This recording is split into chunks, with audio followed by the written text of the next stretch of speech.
in the area where my concern is about the hygiene, because if the food is not prepared in a hygienic way, sometimes I've seen people, they are actually touching their head or touching their nose, and with the same, even they are wearing gloves, but they will be preparing food.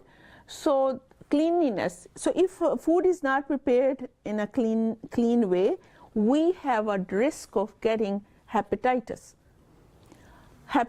A.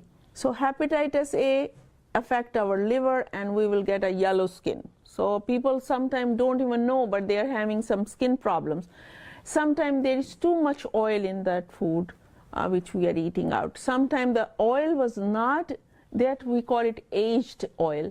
The oil also have the grades, pure oil, and then sometimes that oil is reused again and again and again. That oil is very bad for the skin.